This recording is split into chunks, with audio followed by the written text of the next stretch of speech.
ছাদে মাছ কাটতে এসেছি। আর ছাদে কিন্তু মাছ কাটার সুবিধা অনেক আছে, সেটা আপনাদের সাথে শেয়ার করব। মাছ কাটা মানেই হচ্ছে আমার গাছের আবার নতুন করে খাবার পাওয়া। তো আজকে এজন্য ছাদে চলে এসেছি। আর অনেক সুবিধা আছে ছাদে মাছ কাটলে, দেখা যায় ঘরের ভিতরে যে একটা বিশ্রী গন্ধ হয়, তারপরে মাছের আঁশগুলো উষ্টে উষ্টে পড়ে। তো এই জিনিসগুলো কোনোটাই হয় না, আবার ময়লাও কোনো দিকেই সমস্যা হয় না। আর ছাদে এসে মাছ কাটতে একটা গ্রাম্য গ্রাম্য ফিল আসে। সব মিলিয়ে কিন্তু আমার কাছে বেশ ভালোই লাগে। তো ভাবলাম আপনাদের সাথে একটু শেয়ার করি আমার মাছ কাটা। আর আমার মাছ কাটতে না খুব ভালো লাগে। আর এই যে দেখেন, এত ছোট ছোট ইলিশ মাছের পেটেও কিন্তু ডিম। আসলে এই ইলিশ মাছের হচ্ছে এখন কিন্তু অনেক দাম, তারপরেও নিয়ে এসেছি অনেক ছোট ছোট।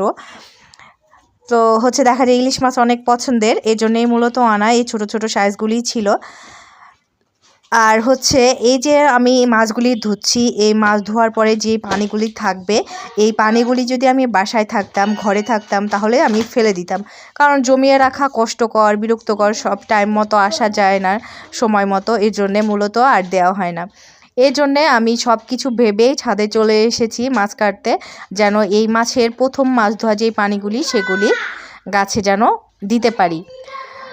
তো এদিকে হচ্ছে আজকে মেয়ে একটু ভিডিও করে দিচ্ছে, ওকে বলেছিলাম যে হচ্ছে আফি একটু ভিডিও করে দাও, একটু জোর করেই বলেছিলাম।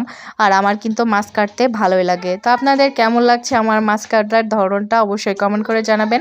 আর আপনারা কিভাবে কাটেন সেটাও বলবেন। তো মাছ কাটার পরে যে মাছের ময়লাটা থাকে, সেটাও কিন্তু আমি গাছে ব্যবহার করব। এটা কিন্তু খুব ভালো মানের একটা সার হয়ে থাকে। ইদানিং দেখছি সবাই মাছের ময়লাটা ব্যবহার করছে, যদিও আমি এটা অনেক আগে থেকেই করে থাকি, তারপরও কিন্তু এখন সবাই ব্যবহার করে, দেখে অনেক ভালো লাগে। শুধু যে মাছের ময়লাগুলি ব্যবহার করব না, মাছের সাথে যে পানি সেটাও কিন্তু ব্যবহার করতে পারবো। আর এটা হচ্ছে গাছে দিলে কিন্তু গাছের স্বাস্থ্য অনেক ভালো হয়। আর আপনারা তো দেখেন যে মাশাআল্লাহ আমার গাছে কত সুন্দর শাকসবজি হয়, খুব ভালো হয়। আজকে এক আপুর একটা ভিডিও দেখলাম, উনি রেগুলার হচ্ছে ভিডিও কন্টেন্ট ক্রিয়েট করে। তো ওনার গাছের অনেক যত্ন করে, জৈব সার দেয়। তবে লাউ হারভেস্ট করছে।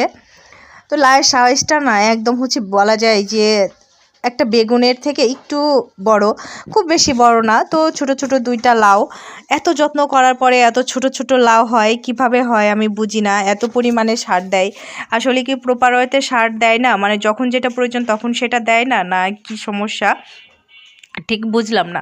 তো আপনাদের গাছের লাউয়ের হচ্ছে সাইজটা কেমন হয় কমেন্ট করে জানিয়েন। আমার কাছে কিন্তু মাশাল্লাহ বাজারে লাউয়ের বাজারে কেনা লাউয়ের মতোই হয়, কখনো দেখা যায় একটু ছোট হয়।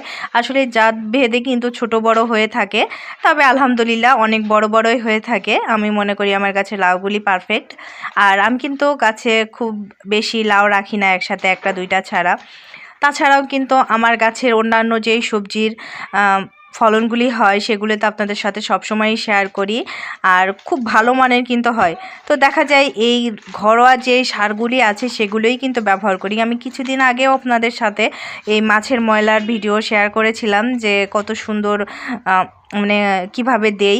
তো হচ্ছে আজকেও আবার সেটাই হচ্ছে রিপিট করছি, মানে দেখাচ্ছি যে মাছের ময়লাটা আমি কিভাবে ব্যবহার করব।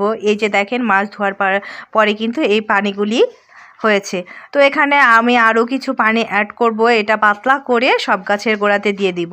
আর রেগুলার ইউজ করলে দেখা যায় যে ফল সব কিন্তু ওই ভালো হয়, যেটাই করেন না কেন সেটাই কিন্তু ভালো হবে। তো এখানে আমি 2 জগ মতো পানি দিয়েছি। পানি দেওয়ার পরে পাতলা করে সেটা গাছে দিব। এতে করে গাছের কিন্তু কোনো ক্ষতি হয় না। অনেকেই বলে পিঁপড়া হয়, তারপরে হচ্ছে পচে যায় গোড়া। আসলে কোনোটাই না, তবে হচ্ছে পিঁপড়া কিছুটা হওয়ার সম্ভাবনা থাকে, যেহেতু এখানে মাছের গন্ধ থাকে, মাছের ময়লা, এজন্যে পিঁপড়া চলে আসে। তবে পিঁপড়ার কাজ করবে আর আপনি আপনার কাজ করবেন। অতিরিক্ত পিঁপড়া হলে পিঁপড়া নিধনের জন্যে অবশ্যই কোনো কিছু দিবেন। আর যদি না হয়ে থাকে তাহলে তো আলহামদুলিল্লাহ। আমার টবে দেখা যায় যে পিঁপড়া তেমন আমি দেখিনি মাছের ময়লাটা ব্যবহার করার পরে, তেমন হচ্ছে খুব একটা চোখে পড়েনি।